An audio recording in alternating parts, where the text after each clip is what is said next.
Well, hello everyone. My name is Sam Fleming. I'm the Brussels Bureau Chief of the Financial Times here in Brussels. It's an enormous honor to be with you today and to moderate this final closing session of 2 days of extremely intensive discussions about the importance of biodiversity, climate change and development. We've had 10,600 participants in these discussions, an enormous number of people, and it really tells you, I think, just how much passion and interest there is in this incredibly important and serious topic for the future of the world. The question obviously now is follow-up. You know, what are the concrete actions we're going to see now building on these discussions? And we have an excellent set of panelists and discussants really to take us through the themes. The first stage from this discussion now for the next hour or so is an official presentation of 8 actionable recommendations from a high-level group of scientists and practitioners, which will help to guide the debate going forward. But before that, we do have a special message from a person I'd love to hear from, and I'm sure you would too, Idris Elba, actor, writer, producer, rapper, singer, and also board member of the Conservation International Group. Hi there, I'm Idris Elba, and let me start off by thanking you for allowing me to be here today. We all need nature. We depend on it for clean air, fresh water, healthy food. But we are destroying nature. We're changing our climate and we're paying the price. Too often, the people least at fault are the ones who pay the most. Now, Sabrina and I saw that firsthand the first time we went to Sierra Leone. People told us how extreme weather had made it harder for them to grow food, earn a living, and support a family. Now, for their sakes, and for all of ours, we must create a healthier relationship with nature. That's why I joined the board of Conservation International, and that's why I'm really honored to be here with you all today. The EU is already a global leader on sustainability. Many of you already know that nature is fundamental to sustainable development. Many of you recognize why green recovery is so important. On behalf of Conservation International, I want to thank you, the European Union, and all of its partners for everything you have done so far. But I'm also here to say that we can and we must do more. The science is clear that we are running out of time. We must take urgent action to protect critical ecosystems like forests, mangroves, and the peatlands.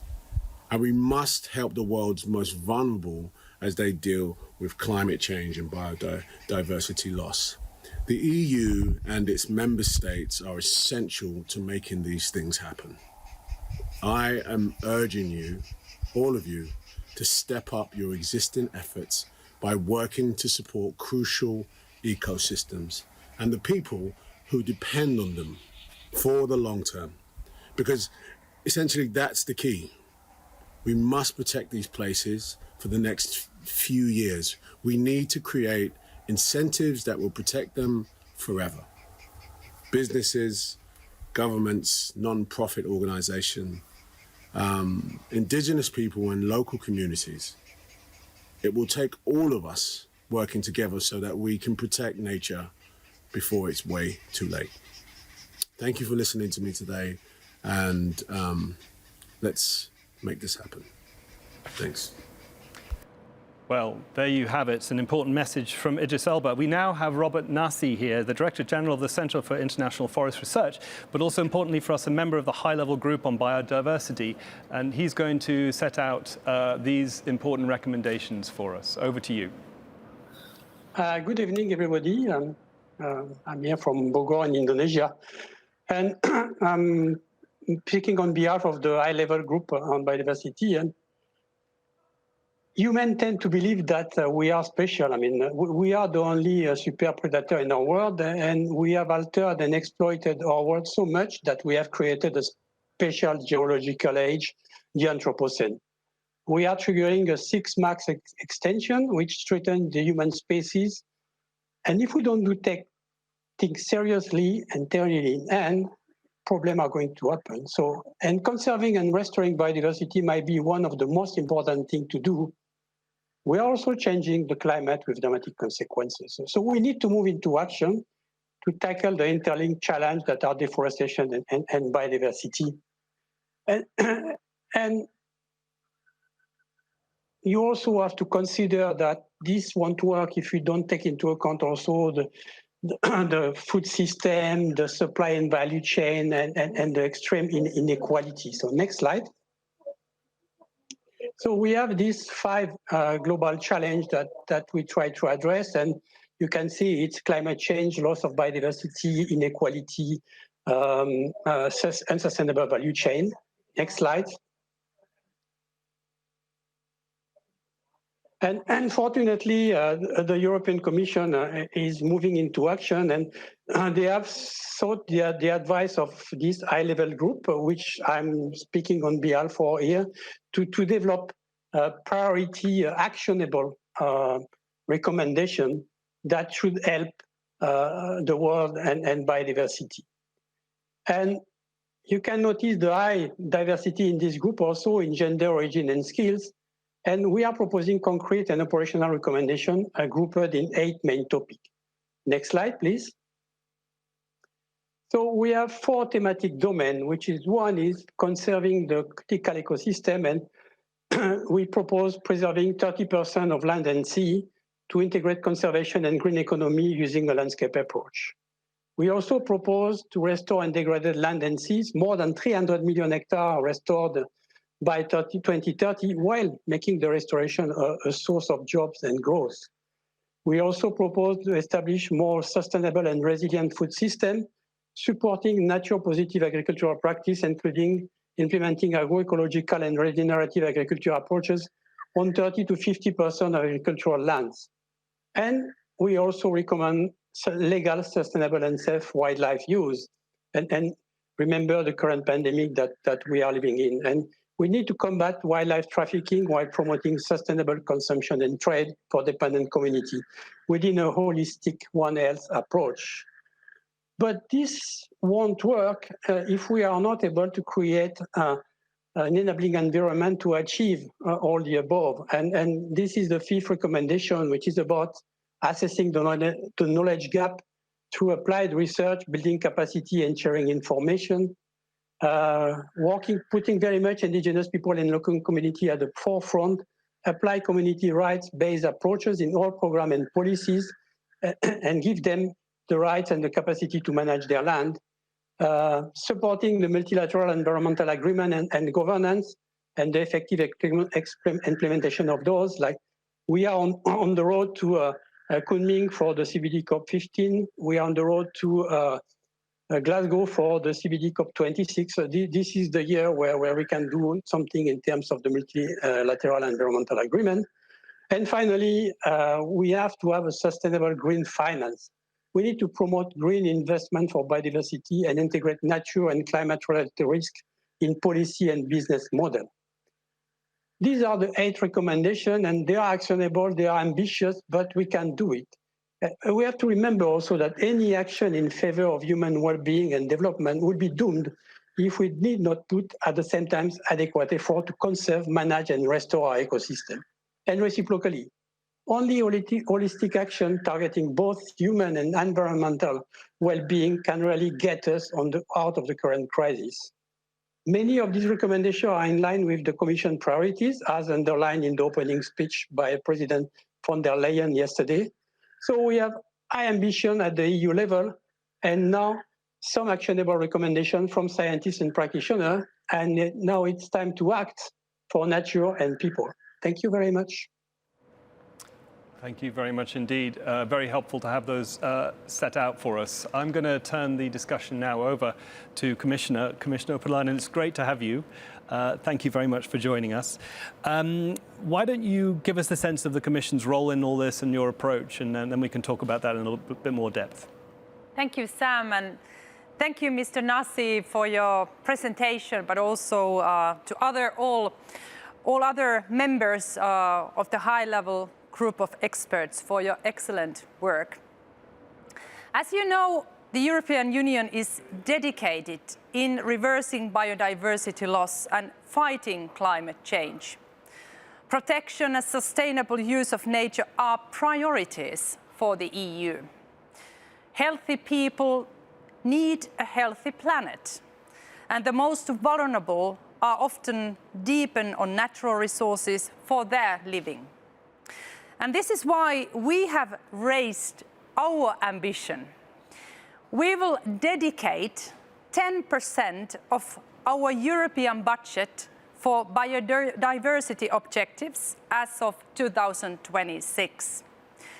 30% of our European budget will be dedicated to climate action objectives.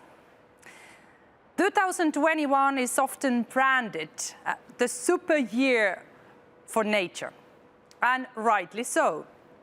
As we stride towards the next COP of the Convention on Biological Diversity, the European Commission with EU member states are actively supporting an ambitious global biodiversity framework. But time is running out. We need measurable, actionable, and time-bound targets. We need a strong implementation, monitoring, and review process. We need to bridge the global biodiversity financing gap and phase out harmful subsidies. And this should be done in a fair and equitable manner, with respect for youth, but also women, indigenous people, and local communities. And this is why your recommendations are so important. They will inform our work and our programs for years to come. Allow me to highlight a few and how they match my vision and our programs. Your recommendation on conservation and sustainable use of ecosystems is aligned with our own Natur Africa initiative. Our initiative should be deployed in more than 30 African countries and should contribute to stability and better livelihoods for people. On restoration, the Commission has committed to support the countries of the Great Green Wall African Initiative. It will help restore 100 million hectares, improve food security of 20 million people, and create 10 million jobs in the Sahelian belt. And education is my priority as a Commissioner for International Partnerships. At least 10% of the external budget under my portfolio will be dedicated to education.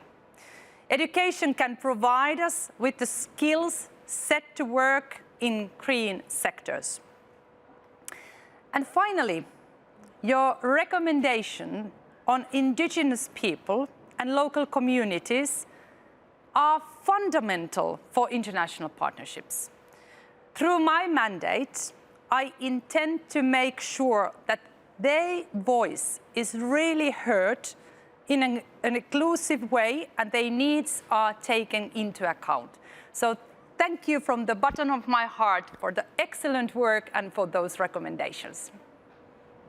Thank you, Commissioner. Thank you very much indeed for that. Let me just come back on one point. Let's home in on one aspect of this, which is the development agenda in Africa. You're head of international partnerships. We should hopefully be getting an EU-Africa summit coming up at some point. We don't know exactly when. How would this work feed into, do you think, that particular upcoming summit? How do you intend to align these objectives with the upcoming summit at the same time? Well, we hope that we are able to organize that summit in the beginning of next year. And of course, now everybody in Africa is focusing on the exit strategy of the pandemic. And we know that the key element for that is, of course, vaccines. But in parallel to that, of course, we are already discussing a lot about recovery. That, you know, how are we able to recover from the crisis, and especially from the economic point of view. And there I see a lot of opportunities to really bind the climate agenda to the economic agenda, so that this Green Deal, we really translated it as a growth strategy. And I personally think that, for instance, when you look at the investments we try to provide to Africa, also in that summit, I think one of the main policy areas we need more investments also in Africa is, of course, Green Deal and green transition, for instance, to energy, but also agriculture, infrastructure, and so forth. So definitely Green Deal and this agenda will be part of the summit agenda. Thank you very much. Well, now I'm going to turn things over to Ambassador Tosi MPANU, who is the ambassador for the Democratic Republic of Congo. He's a COP ambassador, a member of the high-level group on biodiversity. Ambassador, I wonder if you could take us through the relevance of these high-level recommendations, the domains and so on, in terms of how you would expect that to have measurable impact for your own country. Well, first of all, I must say that for me, climate change and biodiversity are really the two sides of the same coin, because runaway climate change destroys biodiversity. And if you have huge biodiversity loss, unfortunately, it decreases your resilience against climate change. So they should not be dealt with in different silos, but we need to create some convergence and really identify what can be a nexus in order to deal with both issues.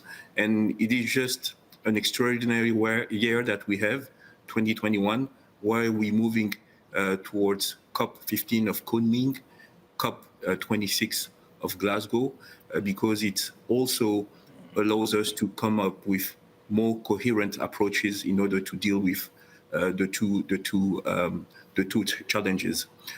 As regards our recommendations, I think it is really a way for us to get away from abstract multilateral discussions and really bring them down into implementable solutions that can be understood by the average African, the average Congolese.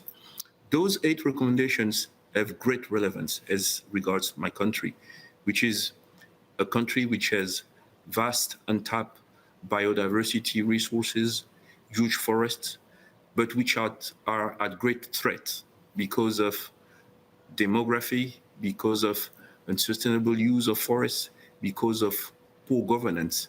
And the recommendations which we made are really relevant. As regards conservation of critical ecosystems, the DRC has been called a country of mega biodiversity. You have endemic species such as okapis, you have peatlands, you have different types of forests, and those are doing a service to the planet. They need to be preserved if we are to stabilize climate and keep temperature rise under 1.5 degrees by the end of the century, as recommended by the Paris Agreement.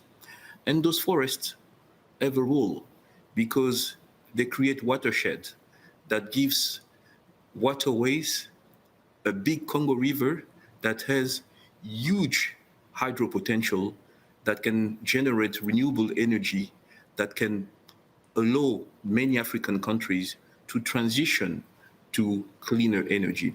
When you talk about restored degraded lands and seas, very relevant for my country also, because people are poor in the DRC and people use sustainable agriculture, subsistence agriculture. And unfortunately, that agriculture uses poor techniques. Usually people use slash and burn, because by burning the soil, it produces short productivity effects, but it destroys the forest, it destroys the land, and that land needs to be restored. Of course, the biggest driver of deforestation is food, and we need to find ways to produce food in a sustainable way. We need to find a way to implement agroecology so that we can create food security and at the same time protect environment. Legal, sustainable, safe wildlife use. I think that the government doesn't understand enough how nature can be a source of economic growth, how today tourism can generate a lot of resources, how using some of the molecules which are part of the biodiversity can generate resources for the country, how some big companies depend on those natural resources in the supply chains. So I think it is important for this conversation to be brought to lawmakers, to high government officials, so that they can understand how important to have a strong legal and a strong governance structure so that those resources can be used in a responsible and sustainable manner. Knowledge gap. If you don't have capacity, if you don't educate the population, unfortunately, natural resources will be misused. So it is important that in the curriculum, in schools, in universities, it is important that there is awareness raising so that everyone can do his fair share and we can protect this common heritage. Indigenous people and local communities, we're talking about people who've been living in the forest, hunting in the forest, fishing in the forest, healing themselves thanks to the forest, sometimes having a spiritual relationship with the forest. Those people know best how to protect their natural habitat. And I think that we have to establish a dialogue so that we can learn from them, because they hold so much traditional knowledge, and also they need to be made aware of what modern life can offer as good sustainable solutions. So a dialogue should take place. Multilateral environmental agreements. Indeed, it is important that we find a space where we can discuss and then find the right compensation for those countries which are contributing the most to global stabilization when it comes to climate change and not receiving their fair share when it comes to reward. We need to have a space where we can have this type of dialogue, where countries that holds solutions through nature-based solutions, countries that have untapped potential for hydro energy, for cobalt, which is used to decarbonize the energy sector, for those countries to come at the negotiation table and get a fair value for what they're able to contribute. Finally, sustainable green finance. Unfortunately, when it comes to climate action or biodiversity protection, oftentimes this is dealt with through corporate social responsibility. It is seen through a one-pager in a yearly report to investors, where a company just brags about, look, I've done this reforestation project in Africa, and I'm doing the right thing. We need to actually show that there is a true business model through which people can do both, protect nature and make money, and try to tap into the vast resources that is in the hands of the private sector. And in that sense, public money coming from the EU and other governments should be used as a leverage in order to facilitate the engagement of private sector. We need to have green bonds being issued. We need to have special facilities to allow for green investment. We need to train people for green jobs. And unless private sector is able to see that government and public money is getting involved, it will not follow. So all those 8 recommendations, like I said, are quite relevant for the DRC, and I hope that I've been able to share some of my thinking with many, and I'll be happy to take questions if there is such an opportunity. Well, Ambassador, thank you very much. I did have one question just to come back to you on what you've been saying. You mentioned the knowledge gap, and this goes to a broader question of the public debate, really, across the world about biodiversity loss. What's your sense of the public debate in DRC, as you say, a country of enormous natural resources? Do you sense that both via government action and in terms of public awareness, there is a greater sense now of just this precious heritage and how it needs to be preserved? I think people understand that the climate is going a little bit crazy. People knew when to plant because they knew that the rains will come. And suddenly they see that the rain partners are no longer there. So they sense that something is not right. And there is this general sense that they need to do more when it comes to protecting the environment. And it's not only the forest and the natural habitat, it is also about what's happening in the cities with waste management. So I think there is a stronger awareness and a stronger ownership when it comes to those issues. And one important thing also is to have ownership, but at the highest level of the state.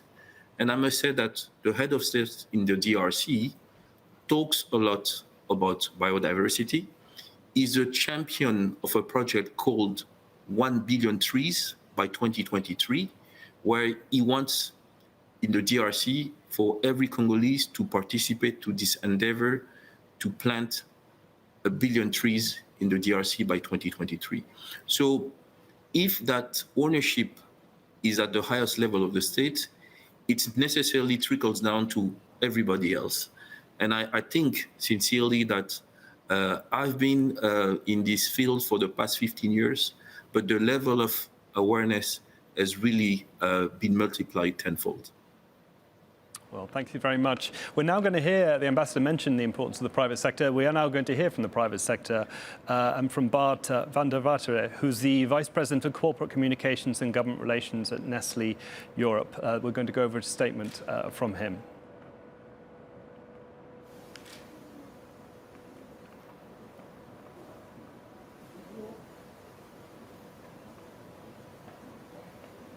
Should be coming to us soon. The Paris Agreement has been a game changer for climate change. Businesses like mine are now aligned to achieve net zero. For biodiversity, we need the same kind of North Star. And the high-level group recommendations that we just heard are an excellent basis to achieve this much-needed global agreement on biodiversity. And I fully agree with you that food systems have a key role to play. Now we should protect, renew, restore our forests, our soils, our water resources.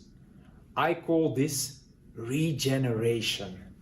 And as a company, we are ready to advance to more regenerative food systems at scale. But what does it mean in practice?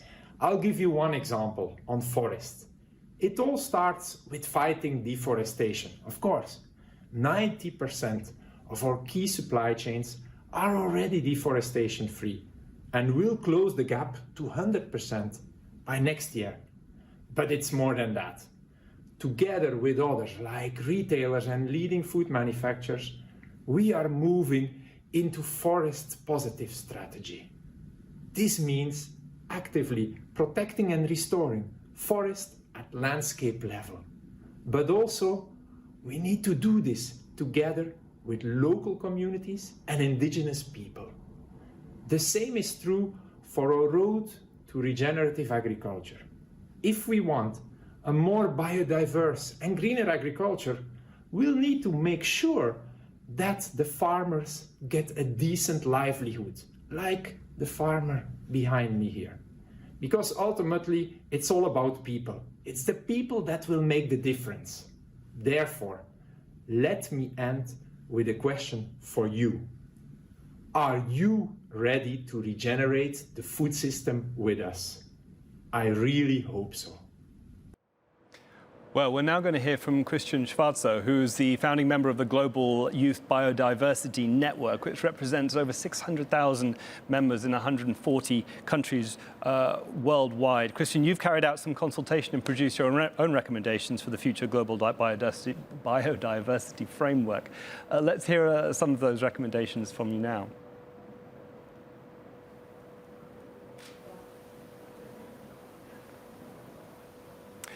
You'll need to unmute, I'm afraid. We can't hear you. Classic. Okay, I hope you can hear me now. Wonderful. We had to have at least one muted person during this session, so you get the honor. It wouldn't be a proper meeting, right? So. Exactly. It would feel wrong somehow. Yeah. Okay, well, sorry. Thanks very, very much for giving me the opportunity to speak. I listened very carefully to the previous speakers, and there are a lot of points that I want to connect to, but I hope we can do this later on in the discussion. But I want to start. I think we need to clone some commissioners. Like, I'm very happy that we have Commissioner URPILAINEN here. I'm very happy that we have Commissioner Sinkevičius working on environmental issues.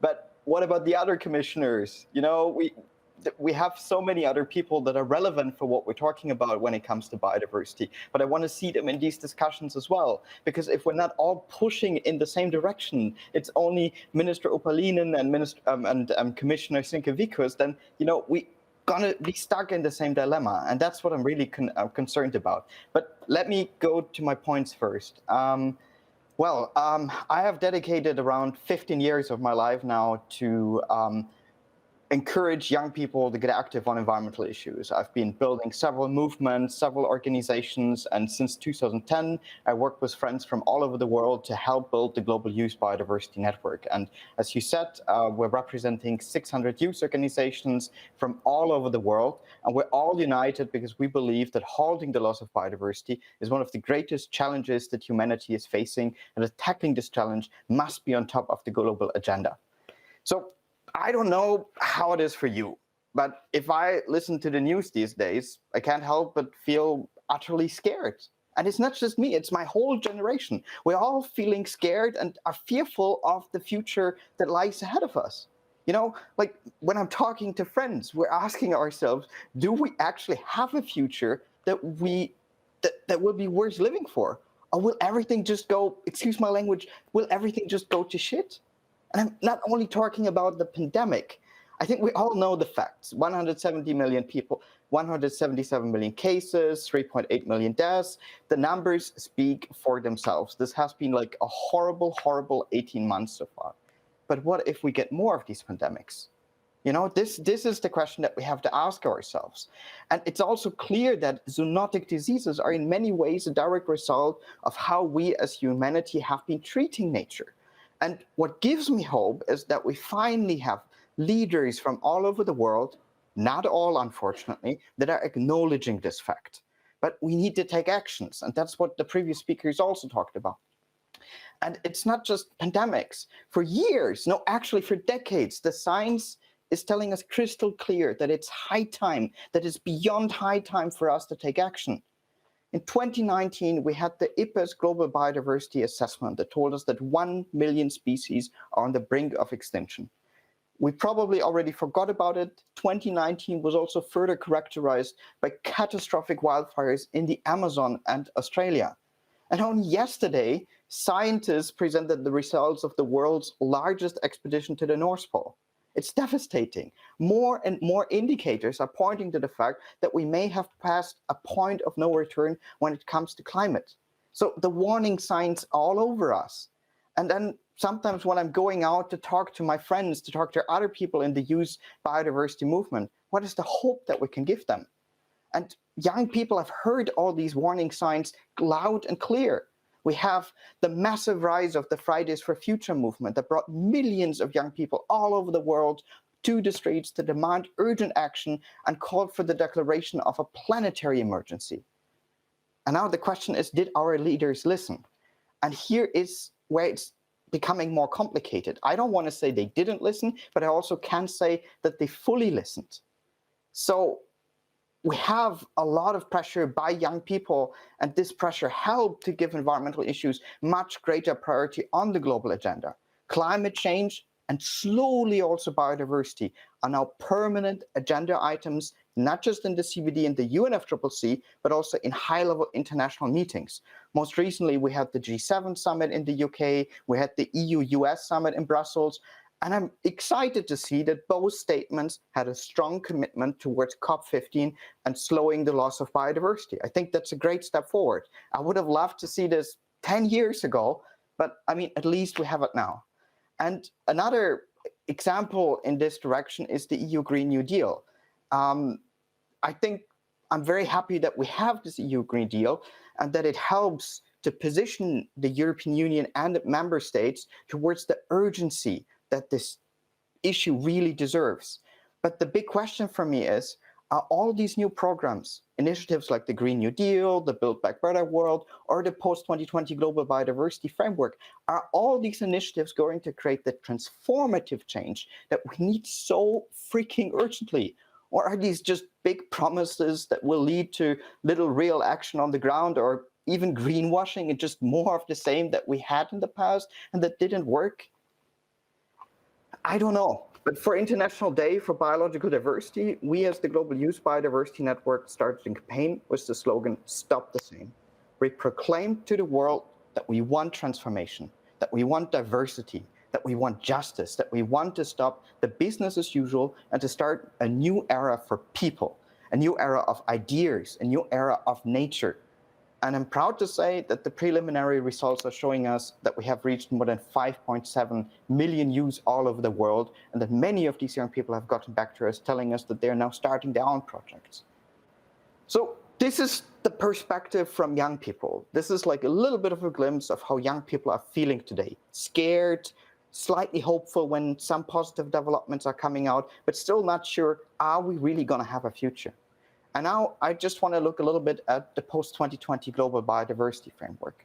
Some of the questions that were given to me before the session was, are we on the right track? What are the challenges to reach an ambitious deal in Kunming?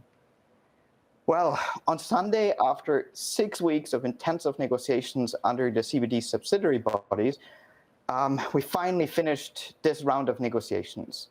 And I'm following the CBD since 2008. I have attended more than 40 rounds of negotiations. And I have to say, this was one of the most cumbersome negotiations that I've witnessed so far. From my point of view, what we saw over these past 6 weeks was a very concerning breakdown of trust among governments that are part of the CBD. And there was also what I think felt like a shocking display of inability to find compromise solutions between government delegates. There were even lengthy discussions on the most basic things and aspects of biodiversity governance that had long been agreed. I don't want to name any specific country, but I was really saddened to see how several actors deliberately delayed progress on finding solutions on pressing issues. We now have entire documents that are being put into brackets. We still don't know how and when we are going to officially adopt these documents. And if I were to judge from this session alone, then I would have to be quite pessimistic when it comes to Kunming. On the other hand, after all these negotiations, this is kind of normal, because what we have formulated, what my previous speakers have spoken about, is all the frameworks that we have, all the ambitions, the Green New Deal, all these things. But once we have to translate these programs into progress in the context of negotiations, it becomes much, much more complicated. So we have to really bring all this leadership that people like the commissioner are presenting. We have to bring this high-level leadership into the negotiations to move faster and to build consensus stronger, to build trust between different governments. And I think this is where the EU really can play a strong role. What this Directorate General can do is that we can invest into real, into honest, into critical dialogues between parties, but not just between parties, but also with other right and stakeholders, with indigenous people, local communities, civil society, women and youth. This is where the EU can really play a key role. But if the EU wants to be a trusted broker, then it is not enough that we just have recommendations from the high-level group. We need to implement this. We need policy coherence. We do not only need a Green New Deal, but as I said before, we also need to make sure that other policies within the EU, the Common Agricultural Policy, the EU's approach to free trade agreements, that this is all aligned with each other and not detrimental. Closely related to this is also the issue of resource mobilization. all these issues that we discussed, and Ambassador Tosi put this really well, we need to move away from abstract multilateral concepts and towards clear, actionable ideas. And this is what we need to mobilize resources for. The problem right now that I see with resource mobilization is that it's a lot about numbers. Everybody wants to brag how many billions, how many hundreds of billions we're going to mobilize, but what does this mean on the ground? And the reality at the moment with a lot of funding mechanisms is that they are incredibly difficult to access for grassroots organizations, for youth organizations, for indigenous people. So there are like a lot of bureaucratic steps. So what is possible is that governments can access these funds because they have the bureaucracy, the apparatus to go into it. But when it comes to youth organizations, there are so many obstacles that are on our way. And we want to help. We want to help to implement concrete ideas. But if the funding mechanisms are designed in a way that we cannot get the resources, then how are we supposed to do all of this? And this brings me to the point of nature-based solutions. It was mentioned before in this round. I think nature-based solutions could be fantastic. They could really link biodiversity and climate change. But there is one big issue here. We don't have a legally binding definition of what nature-based solutions actually are. There is also no agreed definition that is valid for both the UN Climate Convention and the CBD. So basically, everybody can go and do whatever and call it nature-based solutions. We need to make sure that nature-based solutions deliver results, that they create real impact. And there is more work to do to make sure that we have this clear definition that is valid in all the conventions that are related to it. Finally, if we want humanity to survive, if we want future generations to inhabit a planet that is not entirely stripped of nature, then we can simply no longer afford to settle for short-term, quick fixes, just colors, just paint some programs in green and cellular solutions to deep societal struggles. What we need is a systemic transformation of all our economic sectors, and that requires all governments to be on board with this. What we also need is equity. We cannot solve any of these issues if we don't address these inequalities. So therefore, we as Given believe that gender equality, intergenerational equality, equality between people and cultures, that this needs to be at the heart of the post-2020 global biodiversity framework. We need fairness within and between all generations. And we need to underpin this not just with words, but with concrete action agendas. If it doesn't help if we include gender and intergenerational equity as principles or as words in post-2020 or other agreements, we need concrete actions. And now, before I close, forgive me for being undiplomatic. Like after all these years of following this, after spending so much time of my life, I'm tired. I'm so tired of hearing that we failed once again to meet targets that we all have agreed to achieve. And if this keeps happening, what credibility do we have left? What can I tell the next generation? A previous CBD executive secretary once said, implementation, implementation, and implementation. This is exactly what matters. The fate of the post-2020 global biodiversity framework will depend on how strong its implementation mechanisms are and how much political will there is among governments from all the world. If we are to succeed with the protection of biodiversity, this needs to be a priority for all parts of governments, all parts of the economy, and all parts of society. We need to empower all people to recognize that we're all part of nature, that protecting biodiversity is not something that we do out of a duty, but out of love. Greta Thunberg said over a year ago, I want you to panic. I want you to act as if the house is on fire. Well, I don't want anybody here to panic. I want you to recognize the urgency when it comes to protecting biodiversity. And I want you to then take smart decisions, to take the recommendations of the high-level group on biodiversity to your heart, to take it with you, to really include it in all your decisions. And then I want you to fight for biodiversity as if the life of a beloved family is at stake. Thank you very much.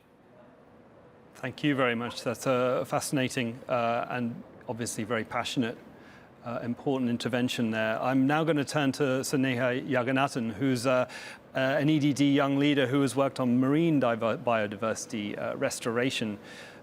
She's going to speak about the challenges of preserving nature in India. Over to you. Hello. Hello. And thank you all so much for giving me this opportunity here today to speak amongst this extremely illustrious panel. My name is Suneha, and I'm a marine biologist from India, and I've been selected as one of the young leaders. I have to say that I was really inspired by a lot of what Christian said, because a lot of what he mentioned really resonated with me. Like Christian, I'm also a part of our generation that you all consider youth. And I love that there is a lot of consideration for our opinions and on massive platforms like this. And I think that's so commendable and so welcome. I do, however, have little to no experience in dealing with climate negotiations or even conferences as big as this one. Where I thrive is really on the ground, and I believe where most of the people who have been selected for this program also thrive is on projects that are implemented on the ground. So I will be talking to you from the perspective of someone who is young, someone who is interested in the oceans, and of course, someone from a developing country as well. So when we are given the responsibility of actually conducting a project that is putting a lot of pressure on us, but at the same time, I do request you all to trust us with the work. Very often in youth-led projects, whenever we do get funding for our work, there is a lot of importance given to numbers. How many children did you educate through this program? How many fish species did you manage to save out of this restoration program? What is the area of the reef that you're constructing? I think these are important questions, and I'm glad they're being asked. I do believe that projects need to have tangible, quantifiable outcomes. But I also think that sometimes in this drive for quantifiable outcomes, sometimes the quality is let go a little.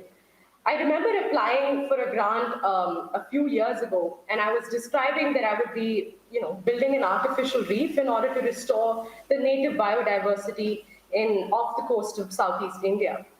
Now, the project budget went a little higher, and of course, I'm not very experienced in this, so it could be a result of that. But then I tried explaining to the funder that,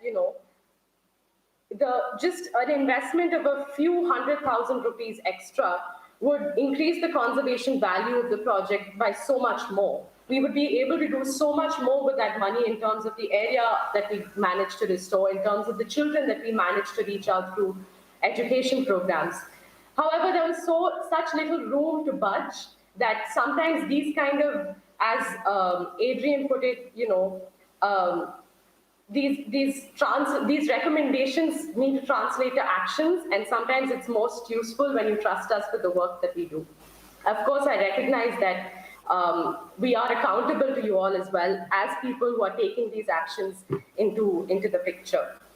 I also had a chance to read some of the recommendations by the high-level group for biodiversity, and I have to say that it was amazing that there was so much importance given to various aspects of the human experience. It was not just about conserving natural spaces, it was also about transforming our food systems. It was also about investing and funding in a lot more green finance. I would love to, however, and please forgive me if I'm overstepping here, but I would love to have seen more specific recommendations made for marine habitats, for example. There was a lot of mention of nature-based solutions as well as a specific section for ecological restoration. But let's also remember that the oceans are a lot farther away from us than land, so it's very often easy to forget about what's happening underwater. So having specific and tangible recommendations for marine systems as well is something that would be welcome in high-level panels such as this, and in places and spaces where so many decisions are made about conservation and about empowering the youth as well. I would finally like to bring together a couple of suggestions that my colleagues in the Young Leaders program had mentioned. One of them had mentioned that we need to tackle youth employment. This is, of course, a very important issue because it also looks at gender empowerment at the same time. I think these are also it doesn't always have to translate to large level discussions because I come from a grassroots perspective. So I'd like to give you a small example of a project that I was helping out on, where we were trying to educate children on the basic trash that was on their beaches and the marine biodiversity in their oceans. This was a small coastal village. And these children were mostly from fishing communities. And as you all know, fisheries across the world is in danger, especially in artisanal small-scale fishing communities. So we decided to ask them all to come every weekend for a lesson in any water sport of their choosing. And this was done in collaboration with an adventure sports company. So we trained them in different water sports, sometimes stand-up paddling, sometimes kayaking. And the payment that they had to give us was just a bag of plastic. So what I'm trying to say is that there are very simple solutions to seemingly complicated problems. And it would be, what would really resonate with a lot of people of my generation is that if the commitment of the European Union and the European Commission towards youth and towards empowering us to take forward the climate action on climate justice, it would be amazing if that could translate from representing us in these massive platforms to continued support in the form of investment, in the form of funding, in the form of networks, and any other way you can imagine. This is my humble plea to all of you, and thank you so much for inviting me here today. Thank you very much indeed for your thoughts. I would love to hear, just in terms of your own engagement with young people, especially children. What's your impression of their awareness and their interest in this cause that you're talking about, and on which so much depends? When you're talking about the much younger generations, do you sense an awakening there as well about the dangers that everyone is facing now? Oh, 100%. I think we grew up with sort of an awareness of climate change. Probably in my generation, it became really important when we were in our teens. But now you can see children who are 6 years old, who are 7 years old, who have so much more information than we grew up having, right? These are children of the internet. They have all the information at hand, and most of them are just waiting with all this energy for a way to actually translate all that information into tangible action. So there is definitely a hunger and thirst for action, even amongst children, not just amongst the youth. So we're all waiting for your help and support to actually take all of these negotiations, all of these recommendations, and turn it into action. So that's really all we need is your support. Could I also, I wanted to turn back to Robert Nasi very briefly, assuming you can still hear me, just about the point about marine biodiversity and marine habitats, which Suneha just made. Robert, if you could, what's your response to that, and whether you did indeed give enough priority to that in coming up with the recommendations? Yeah, I cannot guarantee that we have given enough priority, but although I am a forest ecologist by training, I do also a lot of diving, and I'm a great supporter of marine biodiversity and preserving the ocean. One thing is sure, I mean, so that if we don't succeed in restoring and stopping what is happening in the coral reefs, if we don't manage to remove the dead zone in the ocean, if we don't manage to avoid a big shift in the oceanic currents, we are going to have serious problems. So I'm all in favor of putting a lot of efforts in the ocean, but again, I mean, it's not because we put a lot of effort on the sea and the ocean that we should not put a lot of efforts on the terrestrial biodiversity or on education for things. It's only if we try to address all these things together, pulling all in the same direction, that will reach a result. If we continue looking at sectoral approaches or single bullet solution, we are just doomed to fail again. Thank you. I'm going to turn things to you, Commissioner, now, if I could, to reflect on some of the messages we've just been hearing. I mean, obviously what Christian Schwarzer was saying was, a lot of it was incredibly dispiriting, especially the sense of, as he put it, the breakdown of trust between governments, the extent to which these negotiations founder and fail to make progress, even after enormous amounts of effort on all sides. What's your impression? Do you think that that's fair? Do you see that sense of lack of trust, of an inertia in these high-level discussions that you take part in? Well, first of all, Christian, thank you for your passion, because really I felt it here, also here in Brussels, and I really agree with you that, you know, we are not able to change the past, you know, but what we can do is to create a future. And you were asking whether I'm alone here or, Commissioner Sinkevicius and we have a common approach, but the rest of the commissioners are not following. I can assure you that the European Union, also the member states, are very committed to Green Deal, but also this new global biodiversity framework. And I'm optimistic. I think that in a way, the COVID-19 crisis has also opened our eyes. And I think now we have a real momentum to get agreement in Kunming. And also, if I think about the discussions yesterday and today, I have to say that I personally believe that we are able to get agreement. But then, of course, Christian, I fully agree with you that it's not only a question about achieving agreement, we also need to implement that. And of course, we all know that that's the most difficult part, actually, not the negotiation, but how to also implement the agreement. But I'm personally, I'm optimistic. That's why I'm a politician. I want to change the world. And I can assure you that the Green Deal is the top priority for the European Union. But let's look at the European Union's own backyard and the common agricultural policy, the issues in European farming, which clearly do not recognise the urgency of biodiversity loss. Does that failure on the European Union's part to deal with the massive problems in its own backyard lead to a justifiable scepticism about whether change is going to happen globally? I deeply believe that there is a coherence between the different policy sectors in the European Union at the moment. Of course, I'm responsible for the external part. I'm not responsible for agriculture, unfortunately. But I think there is also one aspect we need to raise, and I think it was also raised by some of the panelists, that of course we also need to explain the political decisions to our citizens, because we also need their support. Otherwise, definitely the implementation part will be very difficult. And I think when it comes, for instance, to agriculture, we know that there are long traditions and it's also a very cultural issue for many countries. So I think there, for instance, change habits and traditions it's not that easy, but I'm sure that we are able to do that.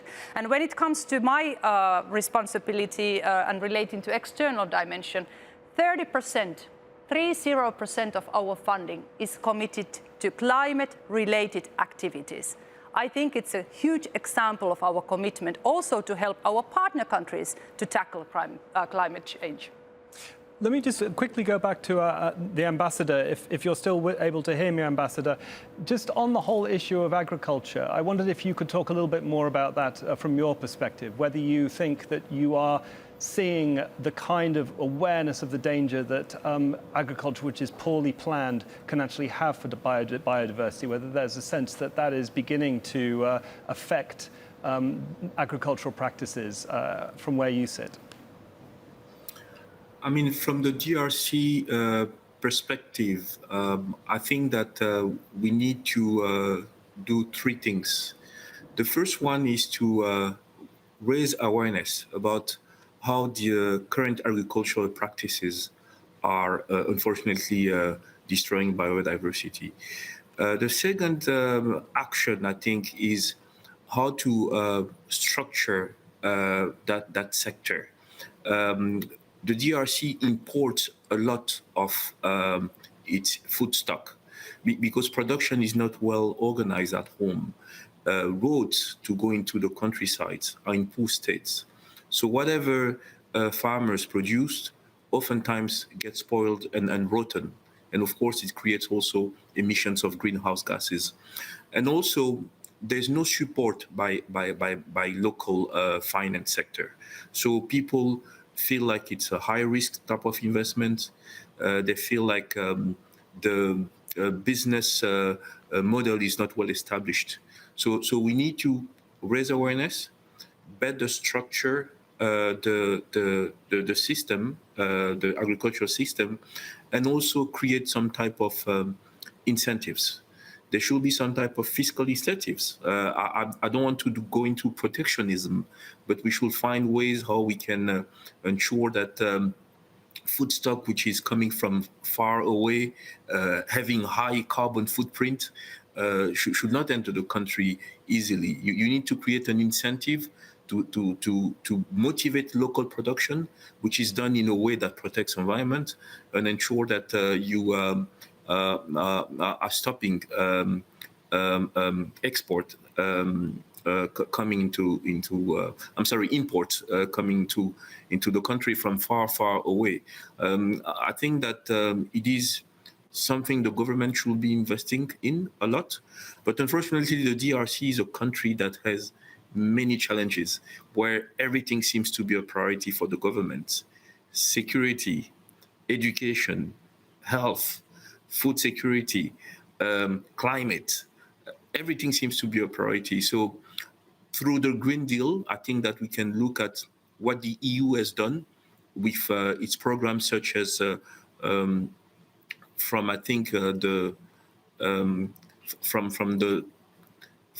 where the food is produced to where it is consumed, and other type of good practices and lesson learned. And I think that we should also look at dedicated financial facilities where some money can be placed into some of the local financial institutions in the DRC, and saying, this is a particular vehicle I want to use in order to steer investment in agriculture. I want low interest rates to be applied. I want this to be used as guaranteed, so that you, a banker, you can lend your own money, knowing that me, EU, have put money to secure some guarantee. We need also to strengthen the local financial sector to go into enhance direct access, because, like I think Christian said, the modalities to access the money are very difficult and very cumbersome. So I know that I'm giving a large array of different things that needs to be done, but I think a dialogue needs to be established so that priorities can be identified, and then we can do joint implementation, because the DRC is part of the solution. EU has capacities in order to help us do more and reach a higher level of ambition. Thank you very much. Well, I'm going to give the final word to Commissioner URPILAINEN. Any concluding thoughts you wanted to offer in terms of summing up our debate? Well, I think it's now time to thank. So thank you for attending the first digital European Development Days, because this is the closing session. After 2 days of intensive debate, one thing is clear. Change is happening. Innovative solutions are being developed, and they now need to be deployed. And as we heard in this discussion as well, there is no time to waste. We need to deliver now for future generations. Business as usual is not an option. We need to transform our economies and decouple growth from emissions and resource use. And as so many of us has said this earlier today, this year, 2021, is a critical year. I'm pleased that 88 heads of states have now joined the Leaders' Pledge for Nature. We have to join forces and collectively raise global ambitions to live up to the challenge ahead of us. We cannot fail. They are slowly re-emerging from a devastating pandemic. We must do it smartly, building back better and stronger.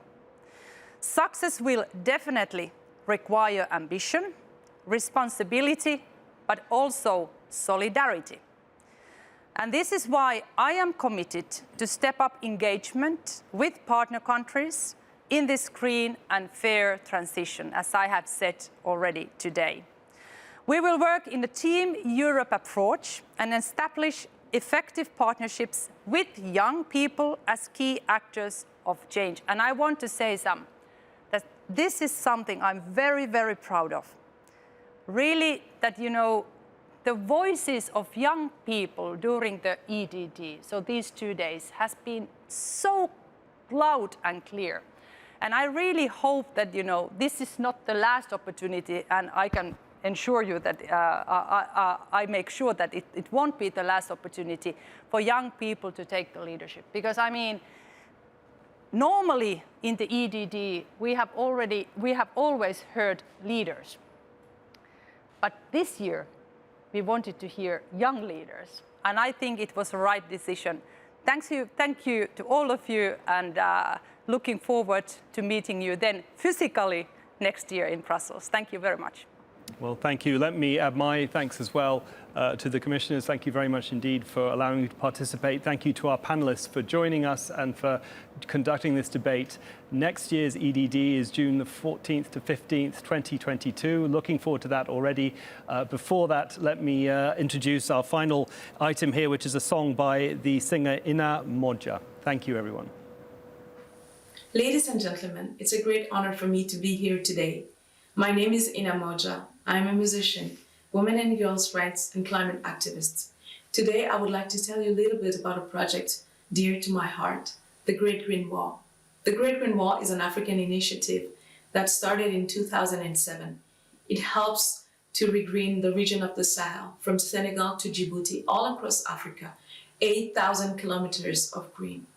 And this project was inspired by the late Burkina Faso revolutionary president, Thomas Sankara. It's not just about planting trees, it's about bringing job opportunities, helping this region which is embattled by desertification and drought, migration and conflicts. And by 2030, when the Great Green Wall will be achieved, it will benefit not just the continent of Africa, but the whole world. And the song that I'm going to sing for you today is about women empowerment and Africa rising. Thank you.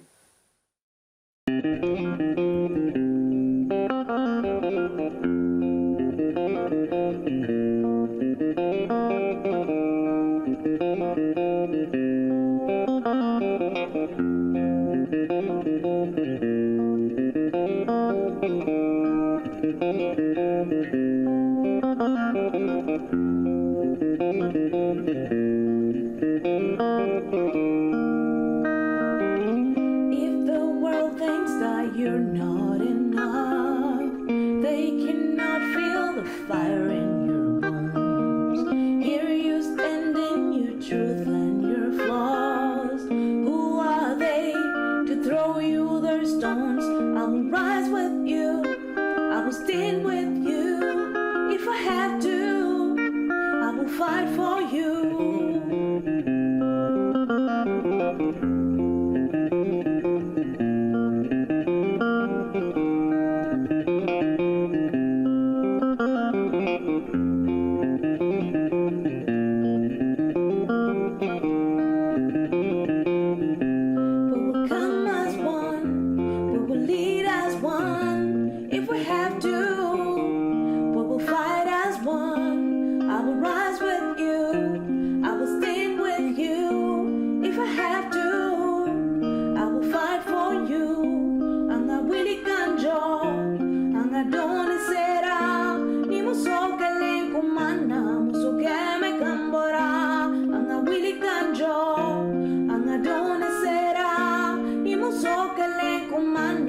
So que me cambora.